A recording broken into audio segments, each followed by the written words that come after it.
Je suis vraiment dépassée. À chaque fois que j'essaie de faire une vidéo concernant l'affaire P. Diddy, il y a de nouveaux updates. Non, mais c'est abusé, quoi, franchement.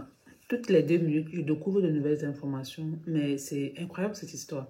C'est un truc de ouf. Vous n'avez aucune idée à quel point cet être humain est maléfique. Je vous assure que je suis assise chez moi tous les jours me demandant si c'est humainement possible. Comment il en est arrivé là? Il y a certes des rumeurs, mais aussi des faits avérés. Et il y a trop de coïncidences en fait, honnêtement.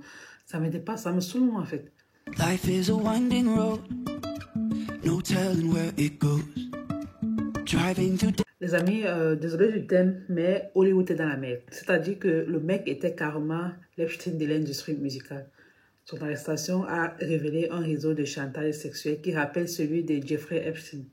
Je ne sais pas si vous vous souvenez encore de cette affaire-là. Bref, Diddy est donc accusé d'organiser des soirées appelées freak-offs où des jeunes, parfois mineurs, étaient drogués et forcés à participer à des orgies filmées à des fins de chantage. Vous vous en rendez compte?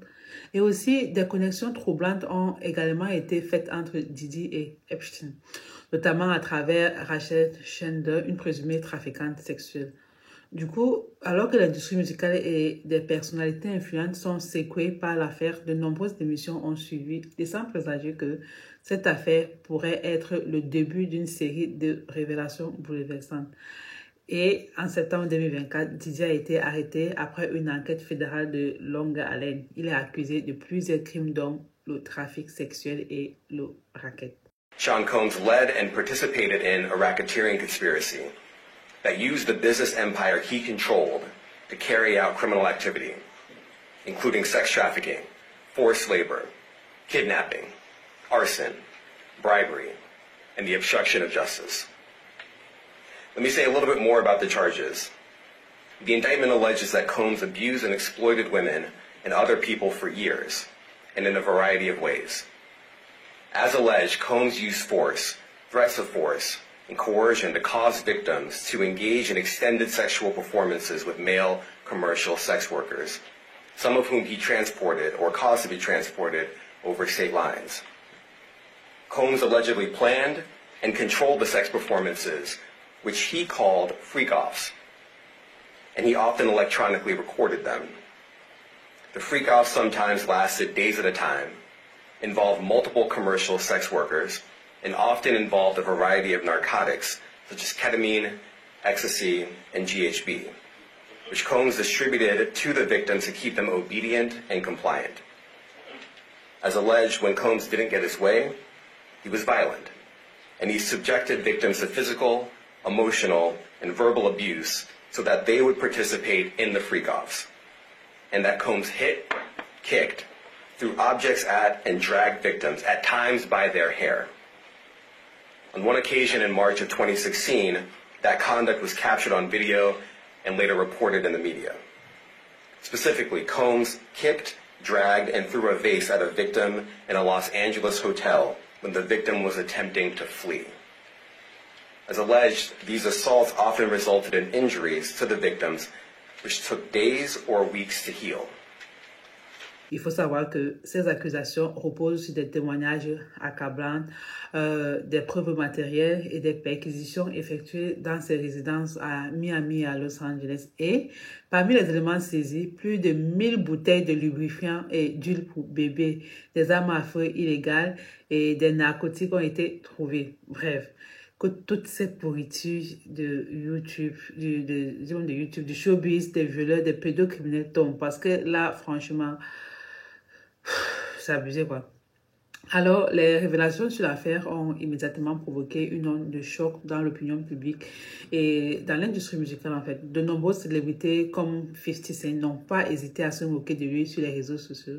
De toute façon, les deux ne s'entendent même pas. Du coup, 50 Cent, qui entretient depuis longtemps une rivalité avec Diddy, a publié plusieurs messages sarcastiques suite à l'arrestation, faisant référence à cette découverte lors des perquisitions. Il y a même une vidéo qui circule sur la toile où ce dernier accuse Diddy d'avoir fait tuer Tupac. I hate when they leave me to talk because I always say the wrong thing. I'm so wrong. Last time they left me, I said something about fucking. So yeah. I gotta stop doing that kind of shit. I've been talking to a therapist, come help me with the shit I be saying. It's crazy shit. Oh, wait, maybe I said this shit in my book because you got Tupac here. Mais derrière cette moquerie, une question persiste. Comment un homme aussi influent et puissant en est-il arrivé là? Laissez-moi vos avis dans les commentaires, ça me ferait plaisir de vous lire. Alors les amis, je me dis que mentalement, il doit être instable parce que franchement, ce qu'il a fait subir aux gens, c'est inhumain, tout simplement. Il faut être fou pour traiter l'humain de la sorte. Après les amis, je me dis que P. Diddy semble être tombé dans une spirale où le pouvoir et la célébrité et le manque de responsabilité ont nourri des comportements, je veux ça comment, destructeurs. N'oublions pas que selon les autorités, Diddy aurait exploité son statut pour attirer et manipuler des femmes, notamment en utilisant des drogues pour les soumettre à ses désirs et les exploiter sexuellement.